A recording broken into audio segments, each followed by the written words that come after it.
Hello, everybody, and welcome to the Inspiring Brains podcast. My guest today is Dave Merheje, and Dave is an extremely accomplished comedian, and you might have seen him on his Netflix special called Beautiful Maniac on Netflix, or on the Hulu series Ramy, which was a Golden Globe winner. He is also the Juno Award winner for his comedy album Good Friend, Bad Grammar. How are you, Dave? Pretty good, man. How are you? Awesome.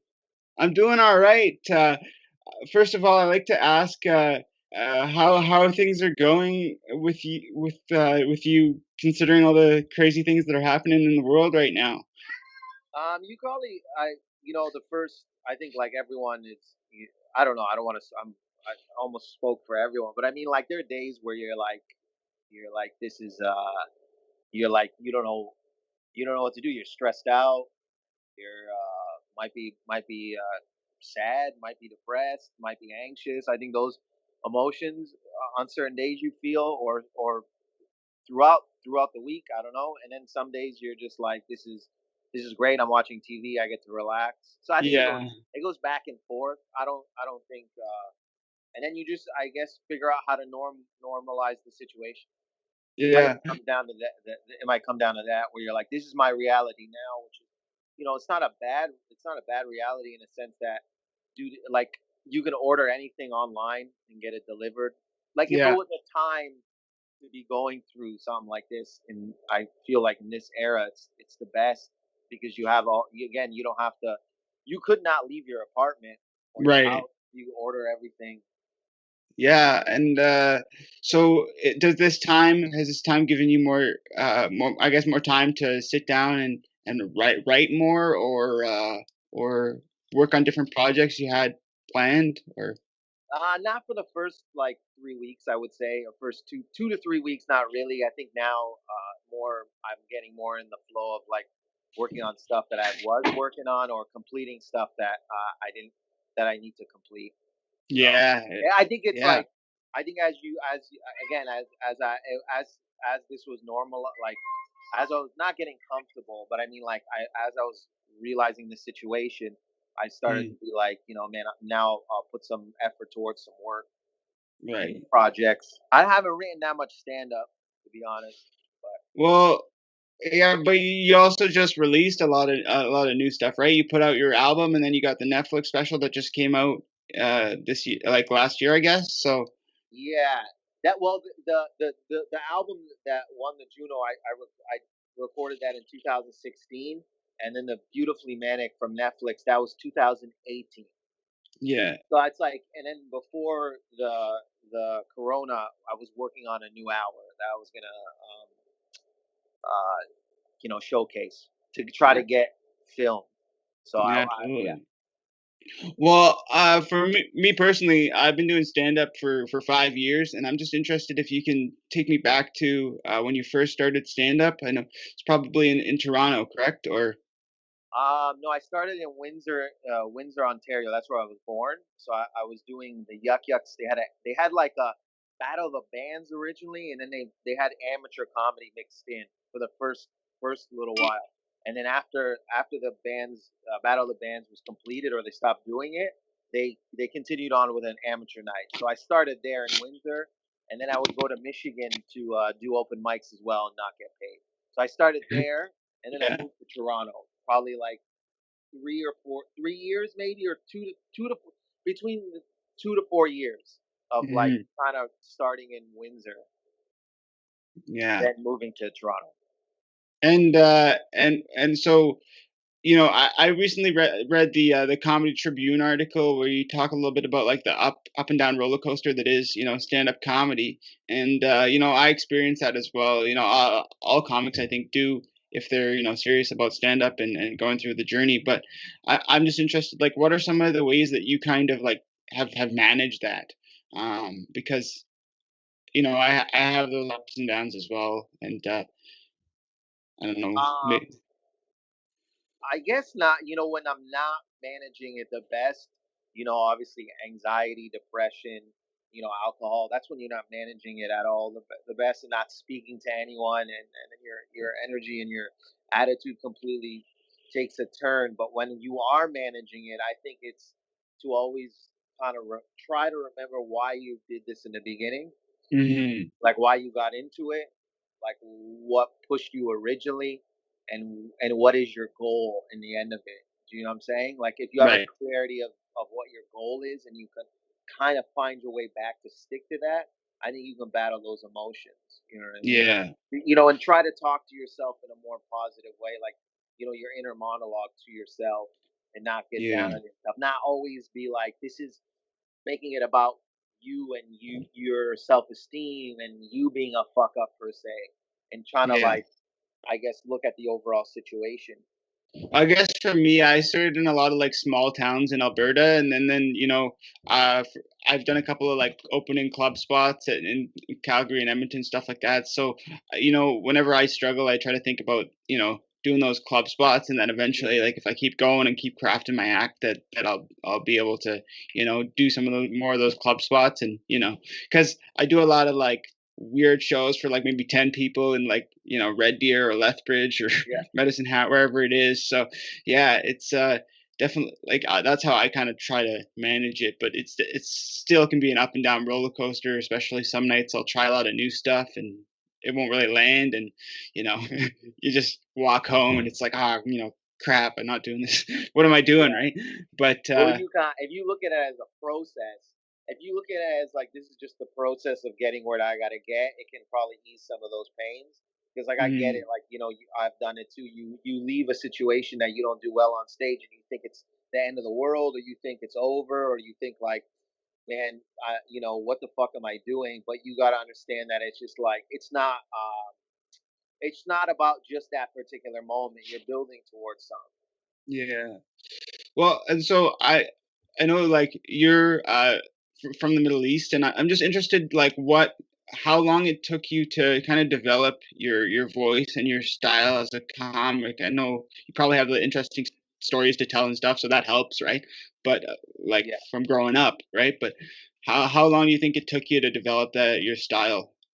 Well, my parents were born in Lebanon. I was born in Windsor, so I'm Canadian, of Canadian heritage. Did I Right. say that? Yeah.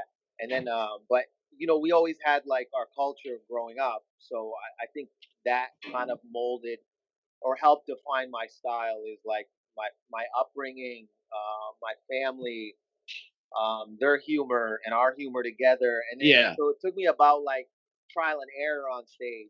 I went from doing setup punch to what I do now. So it took about, I would say, 8 to 10 years. I would say Yeah. 8 years. And then I'm still, you still evolve, but it took probably like a good 8 years to find my voice, or the voice that that I had or have. Okay. Wow. Yeah. Because yeah, that's interesting. Because for me, I mean, I think it's developing, but I've got a disability, so I obviously have to address that quite frequently. But then like I don't like my act to be just that. So, but I find especially like when I watch some of your stand up, you got a lot of high energy and a lot of like very expressive, um, energy on stage, and because for me, if I do something like that, people like I weigh like 100 pounds basically. So if Yeah. a skinny white guy with crutches comes up there and you hope that he doesn't like trip while he gets on stage, and then I start yelling, it's a little crazy. So I have to find that middle ground, and it's tough, man. It's like because that's one of the things that a headliner told me is that a lot of my uh, jokes I just do kind of with the same energy level throughout, which is Yeah. all right. But I guess it's just that having the flows in the act is a big thing that I'm trying to work on right now. Well, you want to really just do what you're comfortable with, right? You don't want to like force anything. You can always try things and explore things, but it'll come down to what best suits you, or what your comfort is. Do you know what I'm saying? Like, it's Yeah. it's it's interesting to explore all that. If you do want to go on stage and start like being more energetic, that's fine. I would suggest that, or be monotone, or it's about searching and finding what works best for you. So you'll, who knows, maybe like in a year, or maybe in 2 years, who knows at what point you're, how do I say, you're gonna come into your style. You know what I'm Right. saying? You can figure it out quicker than others, but it's good to try things, but don't force anything. Like, if it's really not in you to be like that, then I wouldn't really force anything. Right. Like, force Because something that's not you. yeah. Can you tell me a little bit about your writing process, what you do in particular? Because for me, I mean, are you a person that's recording all your sets when you're on stage, or writing stuff down pen to paper, Uh, or no, I should be recording more. I should be recording more. That's something I don't do as much as I should. I originally, when I started, I would write everything down, and then I just found like I was writing on stage. Like it went from writing right, everything in a notepad to like notes on my phone, and then just coming on stage with a few ideas or how many ideas and working them out on stage, which would I right. throw on stage in Toronto at the time 2 to 3 times a night or 2 to 4 times a night. So I was able to like Oh wow. create the stuff there. But now, like before the corona, I was recording all my sets because I was gonna try to try to do a 1 hour special. So Yeah. I yeah, I should be recording more than I I should. But that didn't even make any sense. I should just record more, dude. Yeah. You know, Well, so you're saying that in like Toronto, that you were getting on stage like 2 to 4 times a night? like a Because long yeah, like a yeah, long time ago. Yeah, I was. yeah, because even in like Edmonton, like if I go to Edmonton here, like, I'm in Red Deer, so I'm in the middle, Yeah, which is kind I of know what it nice is. because I can book I can get spots on bigger like shows in Edmonton and Calgary, especially if I say I'm traveling. But like in Edmonton, like it's roughly like you can get on like once every night usually, or sometimes twice. But Yeah. yeah, it's probably not like 2 to 4, probably not as many shows as Toronto, but um what was the reason for you to go from Toronto to where you are now in New York? Well, I've always wanted to come to go to the U.S. Like when I started comedy, like I wanted to explore it at least, and I think it was that I was like, I got an agent in 2011 that was from L.A. at the time, or still is. He's still there, Yeah, and that and then I started to file my paperwork to get my green card because I wanted to go to L.A. to see how it is and try it out there. So I always had that idea of going to the U.S. That always was one of my goals. So when I was able to get enough credits and get enough stuff to process my green card. right. That's when I started the process, which is I started in 2014, I would say 2015. Okay. Yeah. It's quite an extensive process, I It guess. Yeah. is, yeah. Yeah. And before that, like, were you doing? I know you're like you do some acting now. You did a recurring role on Mr. D, and you're a co-star on the show Ramy, which is on Yeah, Hulu. But were you doing any acting when you were in Toronto, or yeah. was that just something? No, I've always wanted to act, man. I always wanted to do stand up and then get into acting through that. So I took acting classes like back in the day in Toronto, and then I was like, and then yeah, and I would audition. My agent would send me out on auditions, and then the last 2 years I was taking acting classes out here in New York. Right. So it was Yeah. always a goal. Yeah. Um, and I watched a couple of the episodes of Rami, and especially like I was really surprised. I love it because I really enjoyed it. There was obviously like the culture and stuff you're learning about, but also like the comedy. Like I was pretty surprised like with you, and then the mix of like having Steve Way in there, right? Oh, And he's great. he's amazing. Yeah. Yeah, Do you he's have great. any Do you have any stories from on set there, or any like? Oh yeah, well, Steve, the whole cast is amazing. It's like such a good energy to be on that set. Like Yeah, this year and last year, and Mo, and Rami knew each other before the show, so yeah, and then I met Steve like before we started filming first season, and we became friends, and we're all like friends. So I think the the the moments I like the most is when we're riffing and like okay. whether we use the riff or not. I think it's when they say cut and then we're all laughing at. Those are my favorite moments. So like, you usually, like, when you're doing your acting, you got your roles basically through connections and friends. It's not Are you, like, auditioning for these roles, or is there, Uh, like, a or oh, are you absolutely. going out to auditions actively, right? Oh, Like for sure. I'll go to auditions actively 100%. These roles, I still had to audition. Like for Mr. D, like Jerry was like, I got a role in mind for you, but I still did a self tape and right. sent it over. And then for Rami as well, I had to do a self tape. So I still had to audition. but Yeah. I feel like it happened in an organic manner. But I still auditioned for other roles. 100%. Like I still would Yeah. still have to audition. Yeah. And then, talking about your album, Good Friend Bad Grammar, I think one of the things that really stood out for me was, like the especially like live, and then kind of like working with a crowd, right? You had a lot of like when that guy dropped the glass, and just Yeah, is that really spur of the moment, or like was some of that you must have some ideas of where you're going with things, but obviously a lot of that was maybe like spur of the moment, right? Just that was energy yeah. capture. That was spur of the moment. So I decided to I left that in there for sure. Um, I wanted that to be in the special and the audio recording. So yeah, those Yeah. were spur of the moment because obviously I would not know how that he dropped the like Yeah, absolutely. But for you, I'm always interested, like, how did you know, or how do you know that your material is ready to be recorded? Because as a comic, I think we're always working and reworking our jokes, adding tags and punchlines, and it's tough to know when something is truly like finished or ready to be recorded, I guess. It was years, bro. Like that first one in 2016, I've been working on that material for like years, man. 7 years. Some of it was 7 years. Some of the material shorter, but it was a while, bro. Like it was Yeah.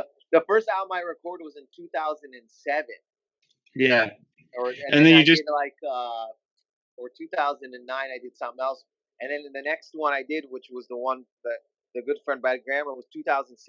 So it was a long. That was a long time yeah. for me to work out my material. So I feel like, man, you'll know when it's ready when it's like smashing everywhere, like not Yeah. just doing good. Like Right. you want it to be smashing. And I think you don't have to listen to my advice or any of that, but I only think it's you. I think you should only record when your stuff is smashing. I Well, and personally, yeah, I mean, and but also, like, kind of by the sounds of it, like you recorded some stuff before, and maybe you just like didn't release it, or kind of going through yeah, that process of recording your material, and like getting the timing down, and like the transitions from joke to joke. Uh, that maybe like the going through the process of recording the album, and maybe not being like totally satisfied with the result, but maybe that can help with it too. Like yeah. I don't know No, what. that does help for sure. Like, I've recorded things in the past too. Like one I recorded and we were super pumped about it, but the recording got messed up. So we didn't Right. get to release it. But in hindsight, it kind of helped me build, like, it just made my material stronger because I had to wait more years. Right. So, Yeah. there's nothing wrong. Yeah, if you do record something and you listen back to it and it's not greatest you want it to be, or any Yeah. good plays, then yeah, for sure. Then that at least you got to see and you got to do a trial and error, and then the next time you record, you'll learn from that. I Yeah. can see that.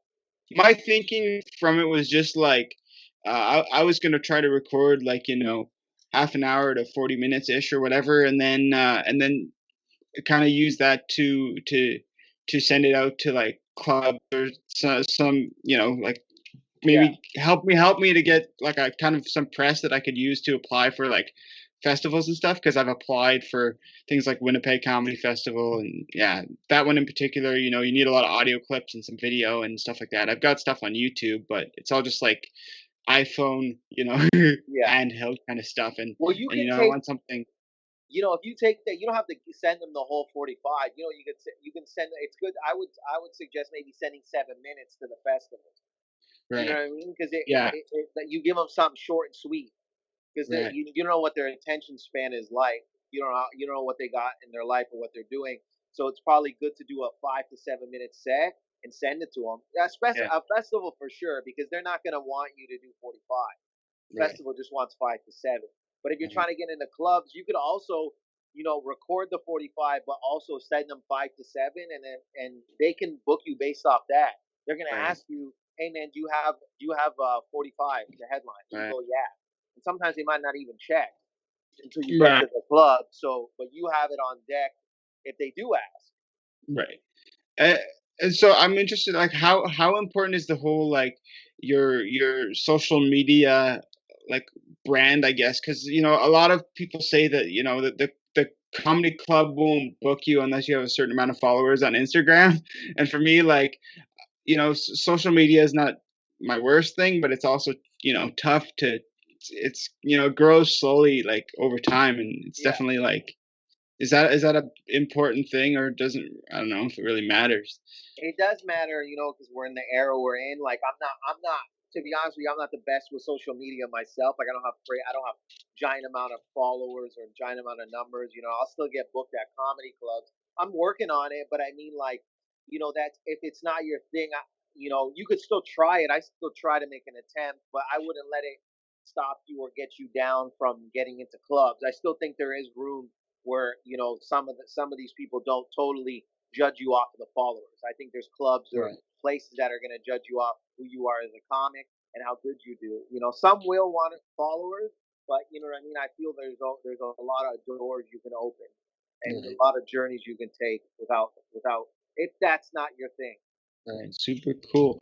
Well, was there when you first started in like Toronto? Was there certain people that you reached out to that were like kind of mentors or people that helped you to get to where you are right now? Yeah, I would say like John Paul, Ron Jossel, Kenny Robinson. Yeah. Um, they were like they had started before me in Toronto. They were like mentors. Um, like they like giving me advice, and I would say Mark Trinidad. Um, Yeah. I've I'm trying to heard think. a lot of. Yeah, I don't want to leave anyone out. Maz Jobrani was very helpful. You got let me open for him. Yeah. Yeah, I don't Gavin Stevens. I hung out with a lot with Ron Josso when I first started, and he was very very very helpful. Yeah. Cedric Newman as well was very helpful. It took me on the road. Did you take any kind of like uh, improv classes or anything to add to your stand up, or was it just strictly stand up and just getting on stage as much as you could? Well, there was a guy I knew that was like saw me do a riff, and then he invited me to work out with his sketch or his improv troupe. And then like by the Mhm. second week, he was like, "Hey man, so yeah, you took improv classes?" I go, "Never." And he goes, "You never took improv classes?" I go, "No." He goes, Yeah. "Well," he goes, "What?" I go, "No, man." He goes, "I saw you riff though." I go, "Yeah." I have no. And then he kind of like put me in. He told me to go down to Second City, like not the main Second City, and I was doing like I took part in like a workshop a few times. So Right. I did have some like I yeah that was the extent of the improv. Well, and so basically, from your credits, like you've done every major festival there is, like Just for Laughs in Montreal, JFL 42 in Toronto. Uh, so what for you during all the time you've done stand up stands out as your your accomplishment, or maybe it can be acting wise. What's the thing you're most proud of? Um, the thing that I'm most proud of is that my family got to see these things and these achievements, and they got to experience it with me. Yeah, And also the friends that I still, that I've made throughout, and that I still have those relationships yeah. is like dope to me. That a group of us are still doing it when we started from like a long time ago. Yeah, and is it just like the crowd energy, or the the interaction, the reaction you get from fans that keeps you going after all this time, or Oh, what is man, it? for sure. That's 100%. Oh, that's over everything, man. Is the support or people digging your shit and reaching out and telling you that they like your comedy or they like you in a scene. Yeah, that's 100%. Yeah, that Yeah, that should never get old. That's yeah, always inspiring, and yeah, somebody still fucks with you. yeah. Is there anything that you wish you knew when you first started that you've learned like over the time that you've been doing it now?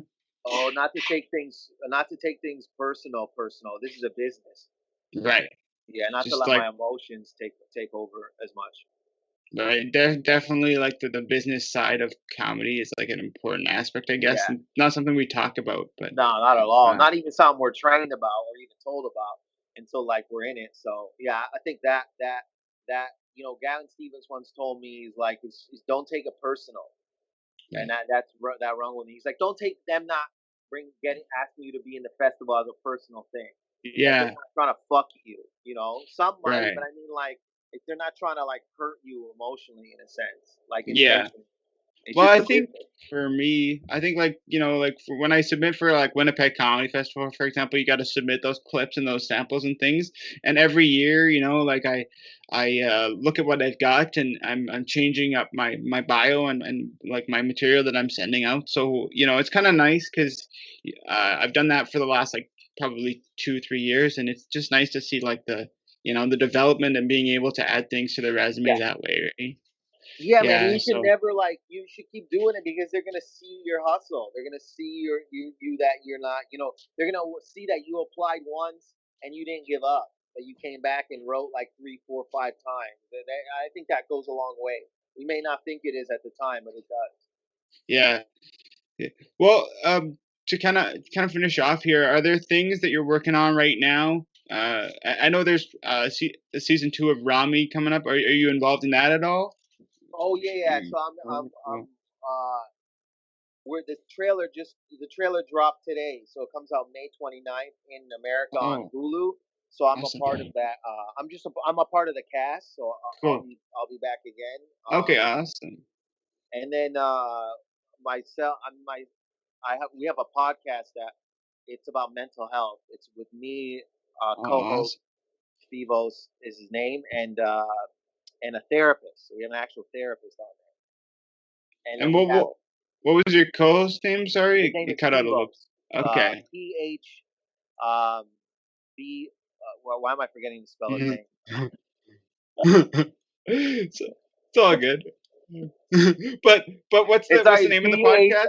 sorry Phivos. It's called the Beautifully Anxious, Okay, cool. and then And it's dude. We recorded probably about 12 or so episodes, and we're gonna put them out probably in May or early June. But yeah, they deal with mental health, man. Each episode is a different topic, and it's like yeah, and then we have the therapist there to give his professional opinion and thoughts. So I thought it's very helpful. It helped that's me, super.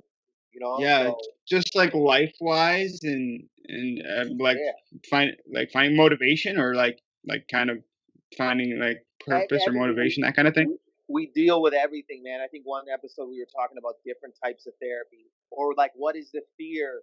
Why don't people go to therapy, or what people think of therapy? You know what I mean? Like, and you're actually able to tell it to the therapist, like, yo, I thought therapy was this, and you may have got a total different picture, or you might have got it wrong. So that therapist is Yeah. there to give his professional opinion. So it's pretty interesting. I'm having a good time.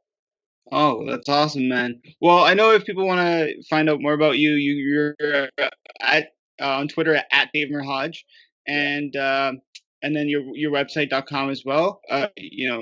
DaveMerheje.com. Is there Yep. anything else you want to share? Yeah, it's Instagram. It's Dave Merheje on all social media platforms, and myself and a very funny comedian, Ali Hassan. We're working on our album that we recorded. We're just going through the edits, and it's gonna come Yeah. out on all streaming services when we finish it up. It's called We Ain't Terrorists, so it's like a joint duo act. So Oh, look that's out for super that. cool.